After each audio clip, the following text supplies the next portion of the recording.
ফিরের বস্তাতে 50 টাকা করে কমে দিছি। 50 টাকা কমানিতে আমাদের কোনো কিছু হয় নাই, ঠিক আছে।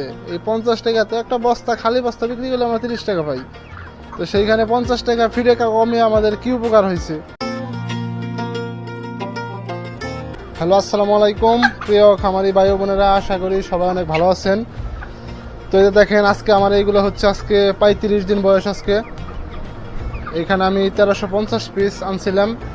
তো মুরগি ছেড়ে দিতেছি, এখন এগুলোকে রাখা সম্ভব হইতেছে না, কারণ বাজার দিন দিন আরও কমতেছে।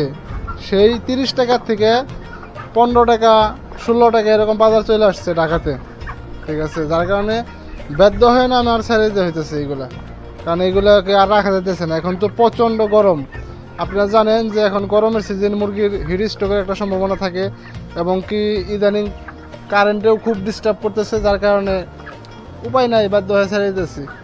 তো এখানে আমার লস হবে, অনেক টাকা লস হবে এখানে, কারণ আপনারা যারা মুরগি পালেন, যারা খামারের সাথে জড়িত আছেন, সবাই জানেন যে একটা পার কেজি মুরগিতে কত টাকা করে খরচ যায়। সেইখানে যদি আমি 20 টাকা করে মুরগি ছাড়ি, 15 টাকা করে মুরগি ছাড়ি, সেইখানে লাভ কী করে হয়, বরং আরও ক্ষতির অ্যামাউন্টটা বেশি হবে। তো কিছুদিন আগে একটা দাবি ছিল যে বাচ্চা রেট, ফ্রি রেট নিয়ে একটা দাবি ছিল যে সিন্ডিকেট ধ্বংস করার জন্য, ঠিক আছে। কিন্তু আসলে দালাল সব টাকা পয়সা খেয়ে বসে আছে, কারণ দেখছি যে যে একটা দাবি ছিল, ওই দাবিটা তারা উঠাই নিছে, কারণ তারা কিছু পাইছে, কোম্পানি তাদেরকে কিছু দিছে যাতে এই সিন্ডিকেটটা ধ্বংস না করা যায়, ঠিক আছে। তো শেষ পেশ কী করছে, আর হয়েছে কোনো উপকারই হয় নাই, ঠিক আছে।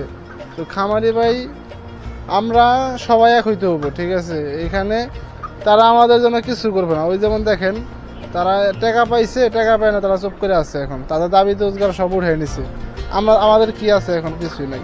50 টাকা ভিড়ে কমাইছে, 50 টাকা কী হয় বলেন আপনারা? তো এখন মুরগিতে তো রেট একদমই নাই, ঠিক আছে, নাই বলতেই চলে। এটা আসলে উৎপাদন যে খরচটা, ওই খরচের কোনো কিছু হইতেছে না, ওই খরচও আসতেছে না। এবং কি গরমে তো এখন জানেন প্রায় খামারে হিট স্টকে আপনার প্রত্যেক দিনে 10, 12টা, 15টা, 20টা করে মুরগি মারা যেতেছে এই হিট স্টকে।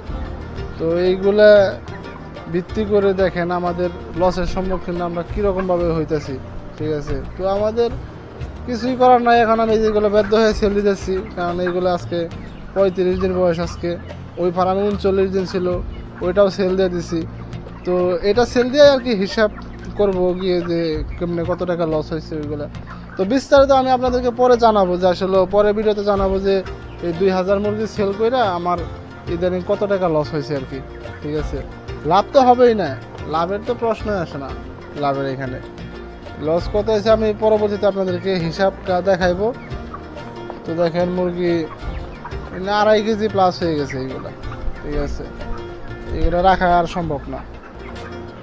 কালকে কারেন্ট ছিল না কিছু সময়, কালকেও প্রায় 10-12টা মুরগি মারা গেছে। এরকম কারেন্ট না থাকলে, এখন বলেন, কারেন্ট না থাকলে তো প্রচণ্ড সমস্যা। এখন এই রেডি বড় মুরগিগুলো এগুলো রাখা তো অনেক সমস্যা, টাফ ব্যাপার। তো অনেকে প্রশ্ন মেসেজ দিয়েছিলেন যে বাচ্চা রেটটা বলার জন্য। বাচ্চা রেট ভাই আজকে ব্রয়লার বাচ্চা 28 টাকা করে চলতেছে, 27 টাকা, 28 টাকা। কালকে ছিল 32 টাকা ছিল, আজকে 28 টাকা, একটু কমছে বাচ্চা রেট, কিন্তু মুরগির রেটটা আর তার চেয়ে বেশি কমছে, ঠিক আছে। তো খামারি ভাই বোনেরা, কে কোথা থেকে দেখতেছেন অবশ্যই কমেন্ট করবেন, এবং কি কার ফার্মের কী অবস্থা কমেন্ট করে জানাবেন। সেই পর্যন্ত সবাই ভালো থাকবেন, সুস্থ থাকবেন। আল্লাহ হাফেজ।